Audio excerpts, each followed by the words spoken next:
What is going on, everybody, and welcome back to the Cincinnati Reds franchise. And here we are at the end of June. Finally, this will be the last episode before we go live on May 1st for our first MLB draft of the series. So I'm excited for that to come, but today we're going to be getting a game in against the defending World Series champions, and then we'll be taking a look at our AA club just for a little bit, focusing on just a couple of players down there. Chase Petty injured. He is now eligible for reinstatement, but he'll be injured for about another 1 to 2 weeks. But he was injured in his first outing at the AA level. We're going to focus on Nick Lodolo today. He has been struggling recently, ERA up to 5.25, a 1.67 whip. So we're looking to get Lodolo back to his early form that he had early on in the season. Really struggling recently, so that's who we're really going to be focusing on in this game. But we're going to see the entire club in this matchup versus the Houston Astros at their beautiful stadium. Framber Valdez will be on the mound today for the Houston Astros, as he has also not had the greatest start to the year, a 4.1 ERA, 5-6 record in 85 innings pitched. Stuart Fairchild leading it off for the Cincinnati Reds here. He's batting .261 this season. He's going to send this one into left center field, and that one is hit hard off the wall, and Stuart Fairchild is in the second with a leadoff double here in the top of the first. Stuart Fairchild has not been really a guy that we have thought could be a contributing factor in the lineup, but he has played well this season. Here is Jonathan India, hits this one over to third, and he is out, as that is one away for the Reds offense here. Here's Tyler Stevenson. He's batting .270 on the year. Kind of a cold streak, because he's going to hit this one up the middle, and the play is going to be made by Jeremy Pena. What a play. Jeremy Pena showing really good range there, as Will Myers, the 4-hole hitter, is up to the plate, 2-2 count, and Myers is going to send this one into shallow right center field, and Framber Valdez will get out of it after allowing the leadoff double by Stuart Fairchild. Here's Nick Lodolo, 2-6 on the season, 73 innings pitched, 69 strikeouts, so he does get a lot of strikeouts, but he has struggled recently, as he's going to get Kyle Tucker swinging for the first out here in the bottom of the first. Here's Jose Abreu. He's batting in the 300s now, and he's going to send this one into left field. Kevin Newman can't get to the ball, so runner on for the Houston Astros with one away, and it's Yordan Alvarez, the most dangerous hitter probably in the league, and he goes down swinging. 2 away for Nick Lodolo, 2 strikeouts for him, so hopefully he can keep this up. And here's Jose Altuve, one of the best pure hitters in baseball, and he goes down looking. So 3 strikeouts for Nick Lodolo to end the first inning. Here's Spencer Steer starting off the top of the second, 3-2 count, and Steer will walk and he will be aboard as the Reds have a leadoff base runner. Spencer Steer doesn't have the average or the power to be considered a top rookie of the season, but if he could finally develop that power, he probably could be in the conversation for Rookie of the Year, as Luke Maile will hit this one up the middle. Runners on first and second now with nobody away, and it's Nick Solak's turn. He sends this one to third, 1-2. No, Solak safe at first, so not a double play. But Maile will be thrown out trying to reach second. So runners on the corner now with one away, and it's Kurt Casale to the plate. He's batting .229 on the season. We had the 1 home run with him, as he's going to send this one into right field. I don't know if this one will have enough carry to the warning track, and it is robbed. But that will score a run, so Kurt Casale does his job, but that one nearly got out. Kurt Casale showing a little bit of power. Here's Kevin Newman batting .232 this season. He hits this one on to Pena, and that will retire the side. So the Reds score 1 off the bat of Kurt Casale, and here's Yordan Alvarez with runners at first and second with 2 away. We know that Yordan's got the power. Nick Lodolo in a little bit of a jam here. Here comes the 46th pitch, 2-2 count to Alvarez, and he hits this one on the Maile, and Nick Lodolo will get out of the third with no damage. Bottom 5 now, here's Martin Maldonado. He's 1 for 1 on the day, and he sends this one into left field, and this one is out of here. Nick Solak can only look up and kiss it goodbye, as the Houston Astros have now tied this game at 1 apiece. That is Maldonado's 5th home run of the season, and the Astros finally showing the power, just not the guy you would necessarily expect to be showing the power. Here's Kyle Tucker now. He's 0 for 2 on the day. Here's a 74th pitch for Lodolo. And Tucker sends this one to right field, and this one is gone. Back-to-back home runs for the Houston Astros offense. So Nick Lodolo, up until this point, was pitching a really good game. And now it is just all falling apart. Kyle Tucker, one of those hitters. Lefty-lefty matchup, he doesn't care. He's one of those hitters, you leave something up, he's going to take advantage of it. So 2-1, the Astros now lead. Here's Yordan Alvarez now, still bottom of the fifth inning. He's 0 for 2 today. And he sends this one into right field. And this one's back to the wall. And this one is also gone. The third home run of the inning for the Houston Astros as they lead 3-1 now. The way that's going to look like in the video, it may look like it was 3 home runs in a row. We did get an out, but then Yordan did come up and send this one out. So 3 home runs in the inning for the Houston Astros offense as they take a 3-1 lead in the bottom of the fifth. And I got to say, that's probably just about it for Nick Lodolo. I don't know that you can really keep him in any longer. We were just talking about how Yordan Alvarez has some of the best power you will ever see. Still bottom 5. Can Lodolo get out of the inning? 0-1 count to Altuve. And Altuve sends this one into deep left field. Will this one potentially get out? No. If he would have hit it 3 more feet to the left, that is a 4th home run of the inning. Lucky for Nick Lodolo, it wasn't, so that will finally end the horrific 5th inning for the Cincinnati Reds. Here's top 6 now, Tyler Stevenson to the plate, and he sends this one into right field. He's got the power on display, and it bounces off the wall. Tyler Stevenson will hustle into second with a stand-up double to start the 6th inning. That's exactly what you needed there. I feel like we've seen Stevenson do that a lot this season, that opposite field power. Just not enough to get out. Here's Will Myers to play. He hits this one over to Altuve, and that will advance Tyler Stevenson. So runner on third now with 1 away. I tell you what, we have not seen any power out of this lineup. I think I've only hit a couple of home runs in these videos. Spencer Steer plunked by Valdez, so runners on the corner now with 1 away, and it's Luke Maile. 3-1 count upcoming, the 78th pitch for Framber Valdez. Maile is 1 for 2 on the day, and he's going to walk Maile. So bases loaded now with 1 away. And Valdez in a little bit of a jam here in the 6th inning as Nick Solak takes the plate. 3-1 count. Here's the pitch by Valdez to Solak, and this one's inside, and Framber Valdez is going to walk in and run. It's Tyler Stevenson scoring for the Cincinnati Reds, and it's now a 3-2 matchup. Dusty Baker calls on Rafael Montero to take over on the mound after Framber Valdez walks in a run. So bases loaded for Jake Fraley as he is now taken over. And Fraley's going to send this one into right center field. This should score a run. We'll see the throw. And here's the tag. Throw into home, and the runner is safe. It's Spencer Steer scoring as this game is now tied here in the 6th inning.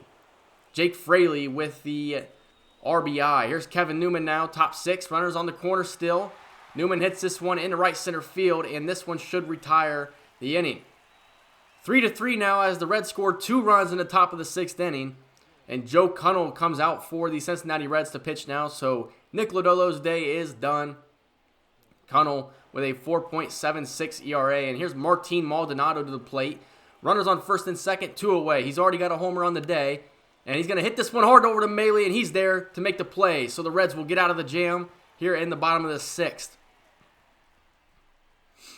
Big time pitching by Joel Cunnell to keep the damage to nothing as we are 6 innings into this game. Here's Daniel Norris to take the mound in the bottom of the 7th. Runner on second. It's Jose Altuve to the plate. He's 0 for 3 on the day. 3-2 count. And Altuve watches it. Strike 3, and the Cincinnati Reds will get out of the 7th inning. 3-3 remains the score here in Houston. Here we are, top 8 now. 3-2 count upcoming to Will Myers. He's 0 for 3 on the day.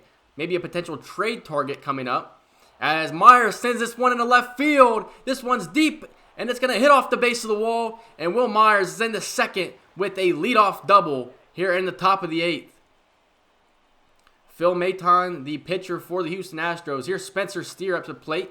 2-2 count. And this one is behind the catcher, and that is going to allow Will Myers to sneak up to third with nobody down. 3-2 count here to Spencer Steer, and Steer strikes out on the slurve.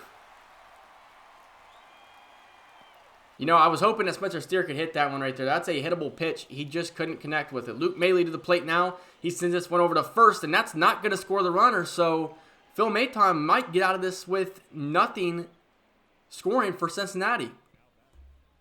Here's Nick Solak. He's come in clutch, it seems like, almost in every video that he's been up at the big league. Here's Solak, and he sends this one into right field. It's going to drop. So that's going to score a run for the Cincinnati Reds as Solak is now rounding second. Solak heading for third to throw from Altuve, and he's in there with ease. 4-3 the score now for Cincinnati. The RBI triple for Nick Solak. I was saying, is that going to beat Tucker as he was there to try and make the play? Kyle Tucker was. Would Tucker be able to catch up to it? No, he can't, as Nick Solak will give the Cincinnati Reds the lead. And here's Jake Fraley now. Runner on third, top 8. Fraley hits this one down the line, and that's going to score Solak. Jake Fraley rounding first now. In comes the throw, and Jake Fraley is safe at second with an RBI double to give the Reds a 5-3 lead here in the 8th inning. Seth Martinez coming on for the Houston Astros as Maton almost got out of the inning with no damage allowed. Here's Kevin Newman. He's 1 for 3. And Newman hits this one down the line, just foul. Kevin Newman about made this a 7-3 game. But Newman will walk later on in the AB, so runners on first and second now with 2 away, and it's Stuart Fairchild to the plate. He's 2 for 4 on the day. Fairchild hits this one to Altuve, and Altuve throws on the first, and that will be the end of the top of the 8th inning, but the Reds score 2 runs to make it a 5-3 game. Here comes Buck Farmer now on the mound, another guy that could potentially be traded. He has pitched very well this season. 32 innings pitched, a 2.23 ERA, and it's Jake Myers at the plate with 1 down, runners on first and second. So Buck Farmer in a little bit of a jam here. Hits this one on to Maile, on to second. Newman back to Maile, and the double play is a success for the Cincinnati Reds. Buck Farmer gets out of the 8th inning. Here's Jonathan India now, top 9, 0 for 4 on the day, and he's going to be hit by pitch. It's Abreu who hit him. So Jonathan India aboard, and here's Tyler Stevenson, 2 for 4 on the day. This one gets past the catcher, and Stevenson will be in the second with still nobody away. A wild pitch scored by Abreu, and here is Stevenson, 2-2 count, and Stevenson's going to go down looking. Hits the inside corner for out number 1 in the top of the 9th. 3-0 count now to Will Myers. The 11th pitch upcoming for Abreu, and Myers will walk. 2 runners aboard now, top 9.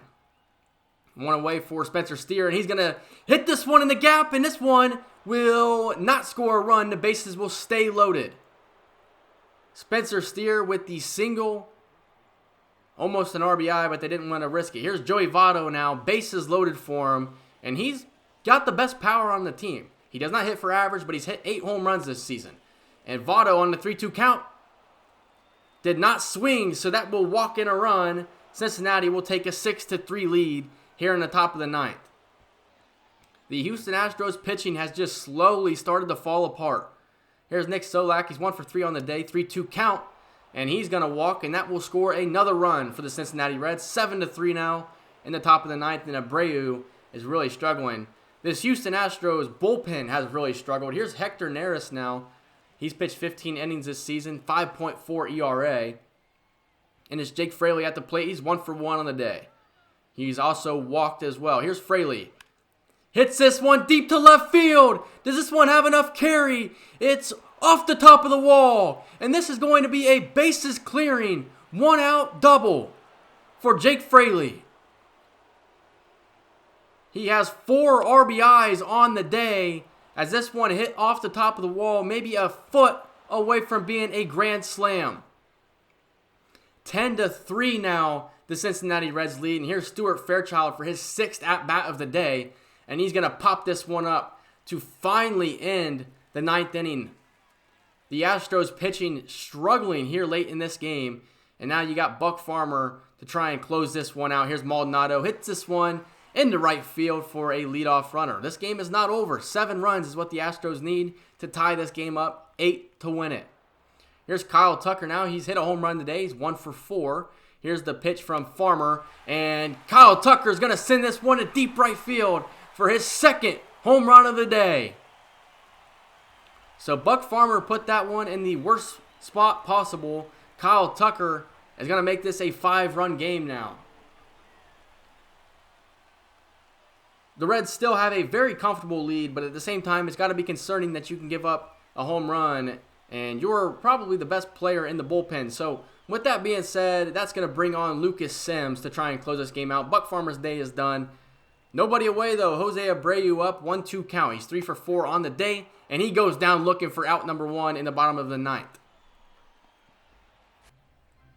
Here's Yordan Alvarez, 1 for 4 on the day. And Yordan's going to pop this one up to Tyler Stevenson for out number 2. So 2 away here in the 9th inning. The Reds 1 out away from coming away with a victory. Here's Altuve. Hits this one in the right field. Myers camps underneath of it. And that will end this game for the Cincinnati Reds as they win this one. 10-5 off of a very good offensive showing. We really struggled early in the game. And then late in the game, we started to put it all together. We started to have more discipline at the plate. We started to hit the ball hard. We had 11 hits on the day.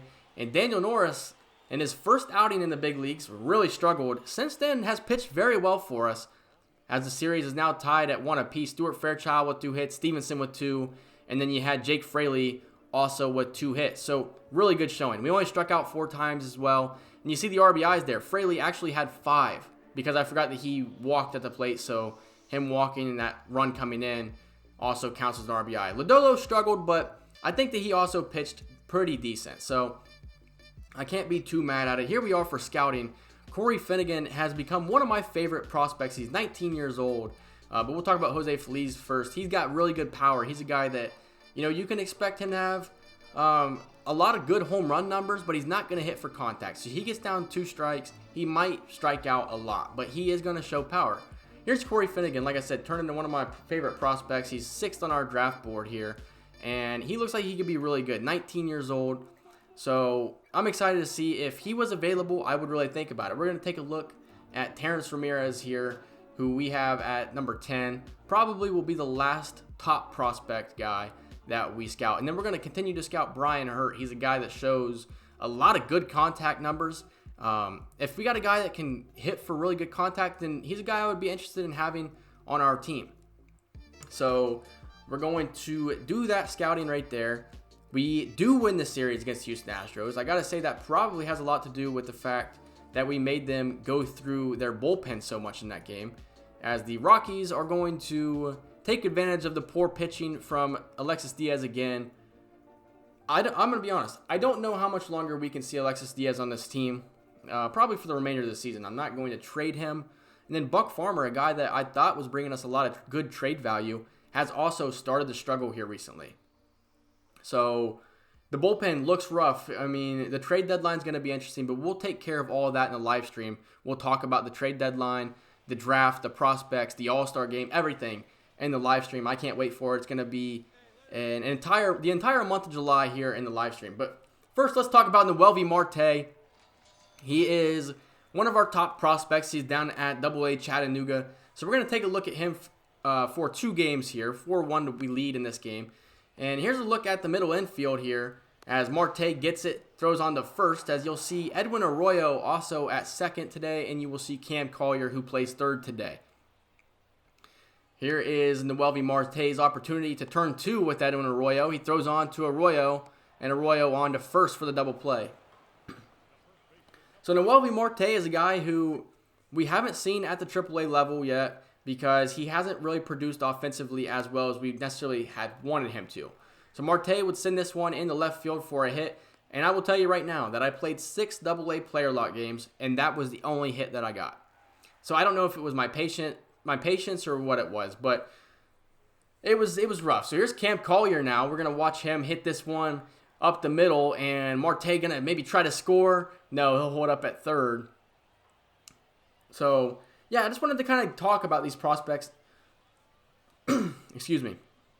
I just wanted to talk about these prospects here. Noelvi Marte, he's batting .265 on the year with 8 homers, showing more power than some of our big league guys. But the thing is he's not necessarily ready to come up, and there's no reason to rush him coming up. But he is, I'm going to have to edit that out for sure, but he is a guy that, will be up eventually. I think he starts out next year at the AAA level, and then he could potentially be called up then. Here's Edwin Arroyo, hits this one in the left field, and the left fielder can't make the play, so that will allow Noelvi Marte to score, and Arroyo hits the triple. So there you go. There's pretty much your highlights. From there, we'll just talk about these guys because these guys are all on the top 50 MLB top prospect board.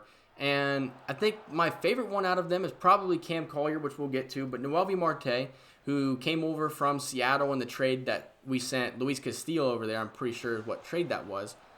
And we had to figure out, because when you sit and you think about our team, you really got to think about the fact that, as you see Noelvi Marte's range on display here, you got to think about the fact that we have a lot of middle infielders. We have Noelvi Marte, we have Edwin Arroyo, Matt McClain, Jonathan India, and then Cam Collier playing third. So you have to really think about, like, what are we going to do with these middle infielders, because we have too many to be placed there.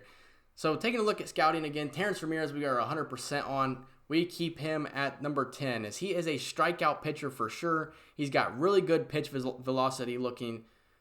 Presently, that's not great, but in the future, he looks to throw very hard. And here's Brian Hurt, who we didn't get a lot of information on, but we are seeing that he is that contact hitter that we thought he was. Vision.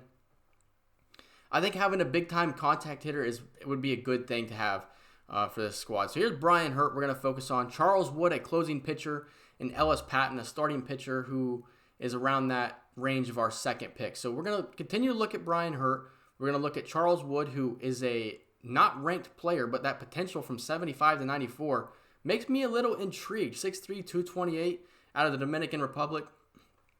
And here's Ellis Patton, another pitcher who I think is a good option maybe for that second pick. So here's Edwin Arroyo. I apologize. I have a raspy throat today. I got to remember to edit the one part out where I pretty much coughed like a madman. So here's Arroyo. He's a guy who is not going to show you great power or even necessarily great hitting skills in general, but he's got really good range. He's a speedy guy. And what makes him super impressive is he's a switch hitter and he can throw with his left or right, which is crazy because you can't do that in MLB The Show. You can't put his hand as switch. Hitting, yes, but for throwing, he's got to be right or left. Maybe we would think about making him left-handed and moving him somewhere else if he projected to play in the outfield. But he's hit the ball well for us, 268 this season, only 3 home runs. So like I said, he's not going to be the guy that hits a lot of home runs, because if that was the case, I think right there would have been a home run. 94 off the bat, good contact, right down the middle. If he just had 15 more power, that's a home run right there. So you're seeing a little bit of these guys pop, but you're not going to see anything get through the gap or over it. It was frustrating. So like this one right here to Cam Collier, a guy who has the most power at the AA level. I mean, he was late on that one, of course, but that slider right there, you got to turn on that. You got to crush that one. So I think a lot of it had to come down to patience, and then maybe their stats, their attributes aren't that great right now. This right here is just a great play by the shortstop, as I thought for sure that one was going to be a hit, but it turned out to be an out. So it was a little unfortunate. I'm sorry I can't show you guys any more good highlights from these 3 guys down at AA level, but at some point they will be up at the big league level, and then we can really get a good look at them, whether it be next year or the year after that. At some point they will be here. Take a look here at Cam Collier's defensive skills.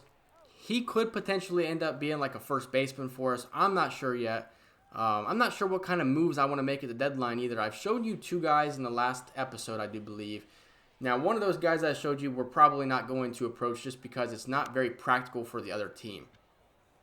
This one right here was really crazy to me. A cutter in, okay hit, and he blooped it into right field. So that's going to pretty much do it for this episode. We're going to look at the All-Star voting here, as we're going to have one guy that's even remotely in the running, and that is Tyler Stevenson at catcher. He's 3rd place of all catchers, has the best average out of all of them, just not hitting for any power, which really sucks. So I think the approach in the future is to kind of find some players that can hit for a little bit of power, because I think that's what we really are lacking is guys are not hitting for power on this team. We're second to last in home runs on the season, so if that tells you anything. But we will talk about all of this in the live stream coming up on May 1st, in which we will go through the entire month of July. I'm talking the MLB draft, the home run derby, the All-Star game, and the trade deadline. All 4 of those things will be covered, and signing our draft picks and finding out their overalls. That will all be covered in the live stream on May 1st, and we will talk about everything that I've wanted to talk about for this series but can't necessarily talk about for the sake of the time length that I'm trying to spend on the video. So we'll talk about all of that on May 1st. I'm excited for the live stream, and it's just a couple days away, and we're going to find out a lot of information about this series moving forward. But that's going to do it for this video. If you guys enjoyed it, leave a like, comment, subscribe, and I will see you guys in the next video. See ya.